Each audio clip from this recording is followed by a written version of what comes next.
It's wonderful to be here. It's an honor to be here, to be present here, especially in such a amazing locale, the traditional hotel here, which opened its gate in 1903. This marks, holding this conference here actually marks this amazing continuity that we have between the Himalayan regions, the traditional Himalayan, where all of us went for our spiritual ascent. If anybody wanted to have the quest for a spiritual ascent, he moved northwards from the days of the Pandavas onwards to the modern day, where we can see that Himalayan region has become the source of some of the most critical components and some of the most critical elements of our development, including that of tourism, to which I will come up later. It's very clear that with 50 million population, but only, which is 4% of the population, but 18% of the land area, the region has huge potential for development. In fact, ever since I've been in Niti Aayog, I've always wondered as to how this region would achieve its economic transition from currently about $2,000 per capita to, let's say, 5,000 and plus going forward.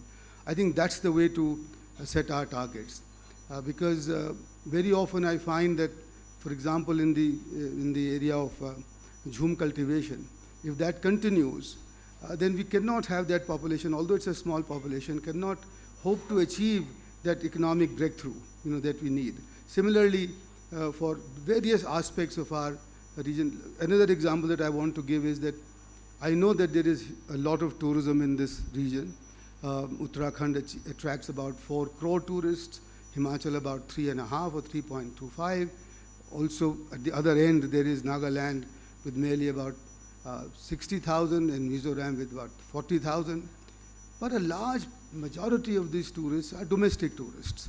And it's very good to have this, but I'm sure all of us will agree that if we increase the proportion of international tourists to this region, the value addition from tourism, the income generation from tourism, the sort of possibilities of those tourism would increase much better. So therefore, we need to have strategies.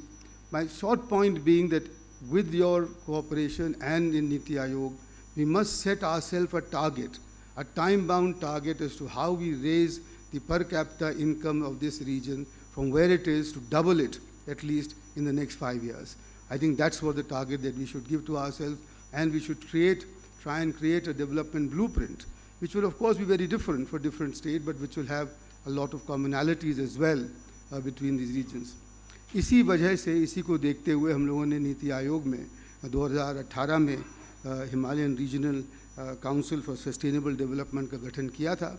इसकी अध्यक्षता doctor VK. Saraswat करते हैं, और इसी के तहत हम लोगों ने पाँच हम लोगों ने वर्किंग ग्रुप्स बनाए थे, जिसमें कि स्प्रिंग शेड डेवलपमेंट था, शिफ्टिंग कल्टीवेशन था, स्किल और एंटरप्रेन्योरशिप थी, टूरिज़्म, और आखिर में डेटा गैदरिंग, उसकी बात भी थी। क्योंकि आज हम ये देखते हैं कि इस पूरे रीजन में एक बहुत बड़ी कमी वो ये है कि हमारे पास यहाँ की सांख्यिकी नहीं है, हमारे पास आंकड़े नहीं हैं ठीक से, जिससे कि हम नीतियाँ इसकी बना सकें, इसमें कहाँ से क्या हो रहा है। और इन पाँचों, all these 5 reports have been released they were released in August of 2018, and since then under Dr. Saraswat and my colleagues here, they have been discussed in great detail with the central ministries and the states to try and come up with solutions to some of these issues that we face ourselves. Ladies and gentlemen, I want to bring out, therefore, some of the common challenges that we face in our region. Mr. Rawat has mentioned already to the acute water problem, and I think it's now that I think this is an emergency that we are faced today. So there is water problem, there is the climate change, which you also referred to. There is also agriculture, because agriculture here does not add value to the extent that we can add value. So agriculture is still seen in its traditional format, and not in terms of the horticulture or the poultry or agro-processing or value addition that we can have. And human resource development. I think that's again an important key that we need to have. My request really is that many of our states, many of our Himalayan region states have done some amazing work in some of these areas. For example, in horticulture or in preventing water, improving water conservation. Maybe we should now think of this forum as an annual forum where we can come together to exchange our experiences and learn from each other. And so my hope really is that after this wonderful start made by the Chief Minister of Uttarakhand, we could have this an annual event in collaboration with Niti Aayog and then prepare for it in a manner that we can then exchange our experiences and also create a sense of replicating the best practices and pointing out to the strategies that are required for these 4 areas. I think these 4 areas would be quite important as challenges. And I think this is where I offer that Niti Aayog would come together with the states. We can form a small steering committee, if you like, which can prepare for this forum, and then have this forum, in some sense, a much more well-prepared forum as we go forward. Ladies and gentlemen, there are also, of course, many potentials for this region. And let me just refer to the most important one here, which I find the 2 or 3, which is 1, value-added agriculture, and 2, tourism. I think that this is the way, that's the way forward. The most important thing perhaps is to estimate the carrying capacity of this region for tourism, because I don't think we have that. हम लोग कितने tourist यहाँ पे ला सकते हैं, क्योंकि हम ये देखते हैं कि बहुत सारे राज्यों में जब हमारे पास जो टूरिस्ट आते हैं, जब उनका आगमन होता है, जब आते हैं, तो उनका पर्यावरण पर, उनकी हमारे संस्कृति पर, हमारे समाज पर कुछ अच्छा असर होता है और कुछ इतना अच्छा असर नहीं भी होता है. तो हमें ये देखना चाहिए कि ये क्योंकि एक फ्रेजाइल रीजन है, Himalayan region is a ecologically, environmentally fragile region. So what is our carrying capacity? I say this simply that could we adopt a strategy where we go towards higher value-added tourism? Now the extreme, of course, that is of Bhutan, which restricts ingress, which restricts the incomes of how many tourists they can support. I'm not pointing towards that, but I'm still saying, because unless we estimate this carrying capacity, we won't even have a blueprint for developing the infrastructure needed for having the greater tourist incomes from this region. So I think that's the one important part. On agriculture, I have become a great supporter and proponent for the last 1 year of what is now called the Subhash Palekar natural farming. I've been to Solan recently, where I've met 1,000 most I've never seen farmers like that. मैंने कभी ऐसे किसान देखे ही नहीं जिनके चेहरे पे इतनी खुशी, इतनी प्रसन्नता हो और इतनी खुशहाली हो. तो मेरा ये सुझाव है सारे ही राज्यों से जो यहाँ पर मौजूद हैं कि अभी कृषि के विकास के लिए हमें उस तरफ देखना चाहिए कि कैसे उसकी लागत कम होगी, क्योंकि एक जो मॉडल है हमारा कि हम उस पर ज़्यादा फर्टिलाइज़र, ज़्यादा केमिकल्स उसमें देते जाएँ, ज़्यादा पानी उसमें लगाते जाएँ, तो उसकी कॉस्ट बढ़ती जाती है. और आज हमारा कृषि क्षेत्र ग्लोबली अनकम्पिटिटिव हो गया है. ये बिल्कुल बात जाहिर है, ये बात हर तरह से जाहिर है. किसी भी क्षेत्र में आप जाइए देखिए कि हम उसका निर्यात नहीं कर पाते हैं. अगर हमें कृषि क्षेत्र मैं ये समझता हूँ कि ये शायद हमें फिर से देखना पड़ेगा.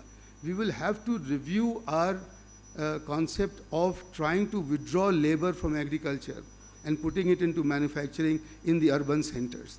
Maybe India can emerge as a very strong agro-processed exporter of different kinds. I think there are many countries which have done this. If we look at it carefully, we may be on a strategy which will protect our environment, which will protect our water conservation, generate employment where people are rather than moving them towards urban areas, and yet make our middle income status and the economic transition going forward. I think this is the basis of this. I'm thrilled to notice that the Honorable Prime Minister mentioned this in his speech in the Parliament. The Honorable Finance Minister included this in her budget speech. I think the time has come to give this a much greater focus and much sharper look in all our states as to what we can do with natural farming as we go forward. And gentlemen, those are the third area I want to mention is, of course, water. And I think the source of all water in some sense is the Himalayan region for us. The western Himalayan rivers and the eastern Himalayan rivers are the ones which give us all the water that we need in this country in the northern part. And I think here it may be useful to look at rather than continue to think about large reservoirs, etc., maybe it is useful to think of river beds as the best resource for water conservation. If you drive your water conservation methods in those river beds, which become dry, which become, which run the water off, you can increase the amount many folds of the groundwater reservoirs that you have, because that is the biggest source of water that we have. So I think the time has come to think of that strategy, and also to have spring shed development in our country. At the last count, there were 23,000 springs that we had. A large number of them have been dried up. We have done some unplanned road construction where we have not bothered about the water courses and the water, the way the water runs, and you just put concrete and stopped a lot of water flows and killed them in some sense. I think the first task that we should give to ourselves is to have an inventory of what is the water, what is the spring development in this region. How many springs do we have? How many springs did we have in the past? And try to develop them as future. This is the basis of the whole basin development strategy that you can have, the watershed development strategy that you could have. And I think in this, there is a lot of, there's a great deal of potential for interstate cooperation. We have to shift from interstate water conflicts to interstate water cooperation in our country. And I think this is something that this requires a behavioral change. This requires a change in our, इसमें एक मानसिकता की बदलने की आवश्यकता है बहुत बड़ी, और मेरे विचार में इसमें भी नीति आयोग का एक बड़ा भारी योगदान हो सकता है, क्योंकि पानी का संरक्षण करना हमारे हिमालयन रीजन से ही शुरू होगा, आरंभ होगा, वरना वो नहीं हो पाएगा. Ladies and gentlemen, two other things and I'll end. One is, of course, the great necessity for developing a border infrastructure. The Chief Minister said that these are the states which are our sentinels of our security. They have a very large, border with our neighbors and our, other countries. And there was one misplaced conception some time ago, which said that you leave the border regions underdeveloped so that it makes it difficult for the enemy to come inside. Completely wrong. I'm so glad that under Ambassador Shyam Saran, this was changed. And now we have a strategy for border area development with Border Road Organization. Not enough, I must say, and not enough resource and not enough attention, I would say. And as a result of which you see these ghost villages in Uttarakhand and other states, where people have just migrated and left those villages completely to themselves. I mean, they are desolate. We have to develop a strategy for that area, for that region, and to rehabilitate them. And I submit to you that the best possible way would be high value-added horticulture development in this area. And if you can do that and join it with agro-processing, I think this can be all redeveloped, rehabilitated, and indeed become prosperous. Finally, ladies and gentlemen, one of my pet topics and our main concern in Niti Aayog, how to mainstream sustainable development goals in the region, in the development of this region. I think this will be key. I'm thrilled to notice that many states there are 19 aspirational districts in the 12, in these 12 states that we have, 11 states that we have. Many of them have improved in 1 year. From March 18 to 2019 May, there has been a 35% improvement in some states in these districts, and 35%, for example, in Himachal Pradesh and J&K, in Uttarakhand 26%, and the northeastern states 21%. I think this can be improved further. I request the Chief Ministers present to please have a monthly review of these aspirational districts. Also to let us know if there are any changes that you need in the measurement criteria or the inclusion of districts in this. If we lift these districts up, I think we will reach the average, we'll lift the averages also. Some states have now started the process of identifying aspirational blocks in these districts. May I urge all the states to do so. And the last thing again, because my senior friend, Mr. N.K. Singh is here, it will be wonderful to see the Finance Commission give some credit to those states which improve on their SDGs, because that will be the output-based performance, and also to those who will who will have a water policy, water conservation policy, and then actually measurement, and then actually encourage measuring it. It has been wonderful to be here. Mussoorie, I know I first visited when I was 8 years old, so it's a long journey for me, it's a long journey for all of us, and I hope that this forum, the start of which is such an auspicious one, will become a regular feature in our development strategy and development blueprint of the country. Thank you very much.